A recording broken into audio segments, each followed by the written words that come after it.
Halo semuanya, Unilever akan melakukan RUPS ya, dan ini salah satu perusahaan yang sering membagikan dividen. Nah, kita akan ulas dan kita akan hitung ya berapa dividen yang akan dibagikan itu.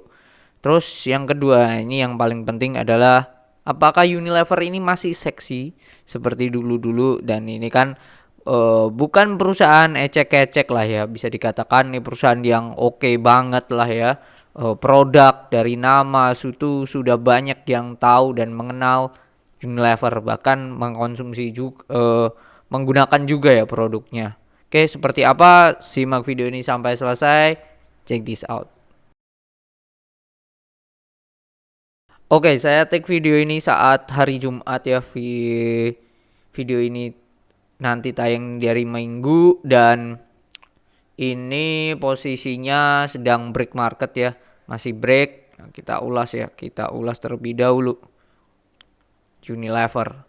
Nah, dia akan RUPS itu deket-deket ini ya, masih di bulan ini. RUPS-nya di tanggal 22 Juni, akhir bulan gitu.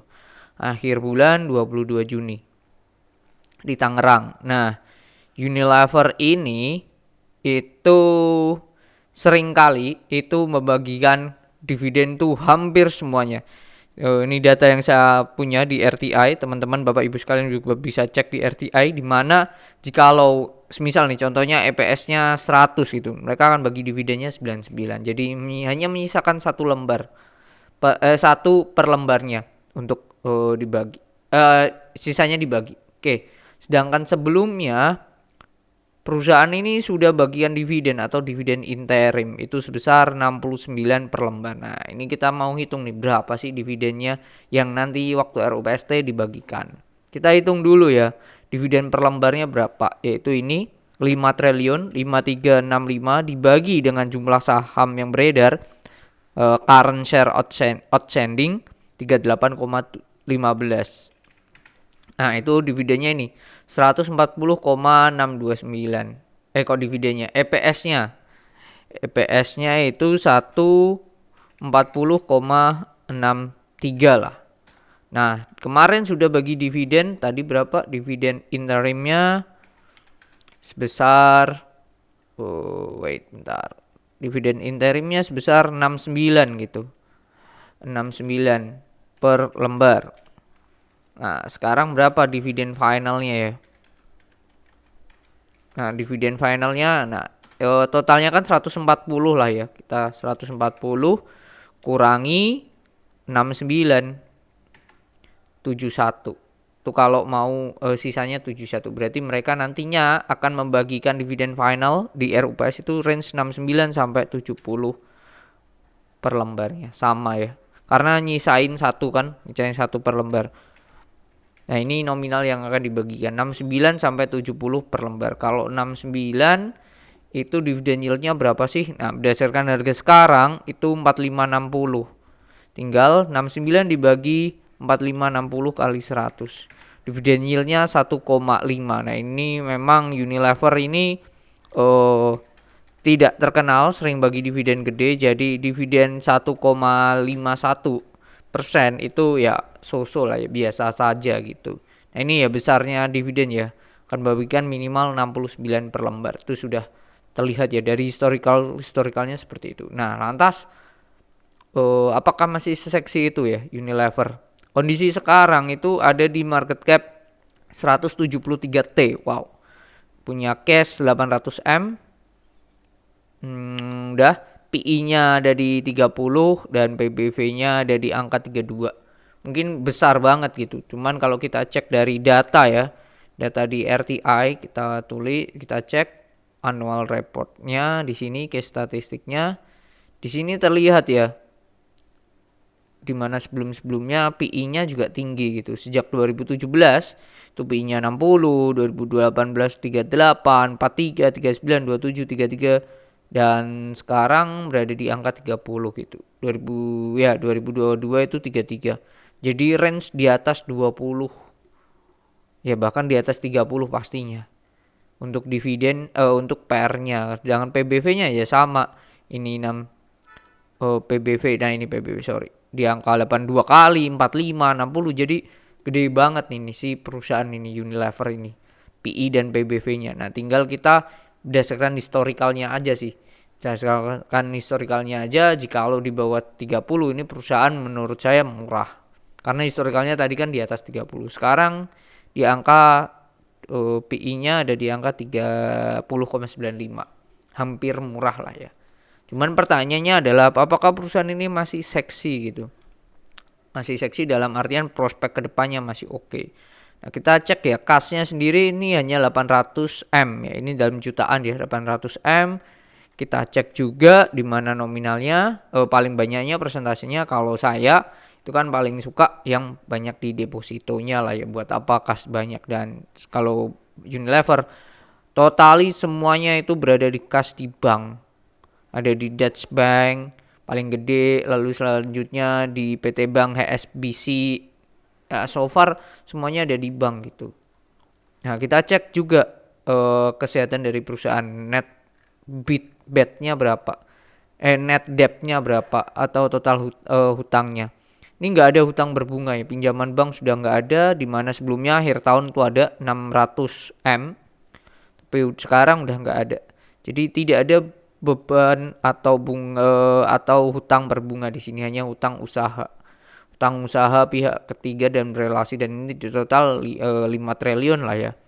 5 triliun. Sedangkan 5 triliun itu sudah bisa ketutup banget dengan piutang.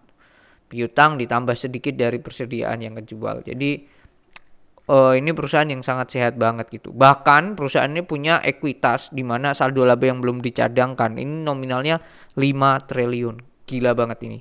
Ini menunjukkan bahwa perusahaan punya cadangan untuk expand nantinya ya. Expand gitu sih. Cuman pertanyaannya adalah Unilever ini kalau mau expand mau seperti apa gitu. Nah, sebelum ke sana, ini penjualan bersihnya ini sudah mengalami penurunan. Sebelumnya 10,8 T itu di Maret 2022, sekarang di Maret 2023 itu 10,6.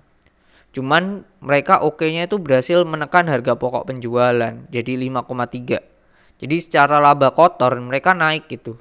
Mereka naik meskipun mereka tetap turun, tetapi dengan adanya ini penurunan HPP ini berhasil ditekan lah ya, penurunannya nggak sejauh ini.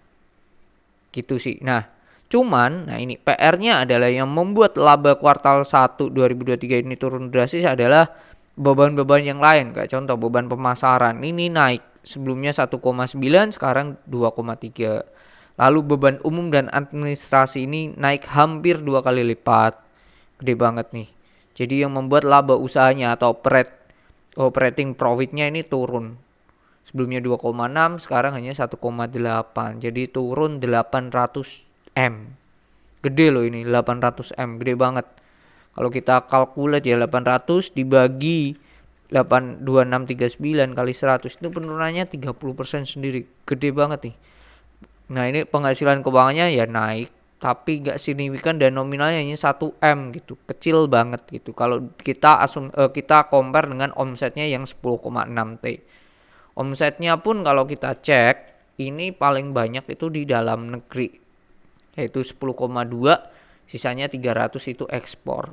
Dan ya namanya Unilever ya, mereka ini sudah ini pihak yang berelasi ya, ini pihak-pihak yang berelasi yang ada hubungannya ini sudah kejangkau ke Unilever luar negeri lah ya. Ada Unilever Malaysia, Thailand, Filipina dan kawan-kawan gitu. Itu sih. Nah, itu menunjukkan juga bahwa memang untuk ngembangin atau makin bertumbuhnya si Unilever ini agak tricky gitu. Nah, dilihat di sini sudah jelas ya kenapa kok dia labanya turun gede ya. Ya karena so far ini beban pemasaran dan beban umumnya naik gila-gilaan gitu, tapi tidak didukung dengan penjualan bersih yang naik atau omset yang naik gitu. Nah, ditambah lagi kalau saya menilai, poin saya adalah perusahaan ini sudah nggak bisa expand lagi. Hal itu bisa tercermin dari besarnya dividen yang dibagikan. Besarnya dividen yang dibagikan itu selalu habis. labanya berapa dihabiskan. Hampir 100% lah, 99, sekian persen itu dibagikan dalam bentuk dividen. Nah, pertanyaannya kalau semua laba dihabiskan, pertanyaannya adalah mikirnya adalah nah, duit buat expand tuh mana gitu. Meskipun tadi kita cek secara laporan keuangan, ekuitasnya saldo yang belum digunakan tuh ada 5 triliun nominalnya. Jadi bisa dikatakan ini perusahaan yang menurut saya pribadi ya, POV saya adalah ini perusahaan sudah stuck. Jadi mau growth atau mau expand seperti apa lagi sudah susah sih. Agak susah banget gitu. Hal itu juga dilihat dari omsetnya yang turun, bahkan naik aja enggak gitu. Nah, jadi menurut saya ada beberapa indikator ya yang menunjukkan juga ya perusahaan ini masih bisa expand apa enggak. Satu, pertumbuhan omset. Omsetnya ini dari tahun ke tahun ini mengalami penurunan.